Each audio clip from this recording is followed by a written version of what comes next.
Wonder, Chapter 31, Names. Rat Boy, Freak, Monster, Freddy Krueger, E.T., Gross Out, Lizard Face, Mutant. I know the names they call me.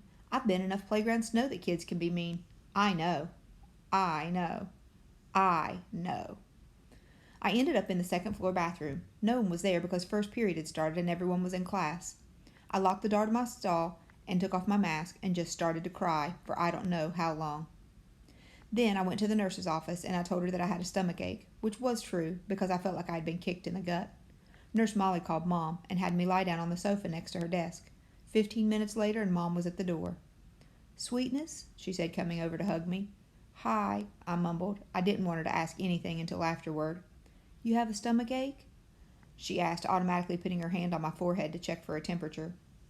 "He said he feels like throwing up," said Nurse Molly, looking at me with very nice eyes. "And I have a headache," I whispered. "I wonder if it's something you ate," said Mom, looking worried.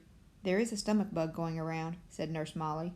"Oh, geez," said Mom, her eyebrows going up as she shook her head. She helped me to my feet. "Should I call a taxi, or are you okay to walk home?" "I can walk." "What a brave kid," said Nurse Molly, patting me on the back as she walked us to the door. "If he starts throwing up or runs a temperature, you should call the doctor."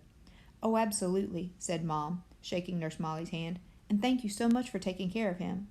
"My pleasure," answered Nurse Molly, putting her hand under my chin and tilting my face up. "You take care of yourself, okay?" I nodded and mumbled thank you. Mom and I hug-walked the whole way home. I didn't tell her anything about what had happened, and later, when she asked me if I felt well enough to go trick-or-treating after school, I said no. This worried her, since she knew how much I usually loved trick-or-treating. I heard her say to Dad on the phone, "He doesn't even have the energy to go trick-or-treating." "And no fever at all." "Well, I will if he doesn't feel better by tomorrow." "I know. Poor thing." Imagine his missing Halloween.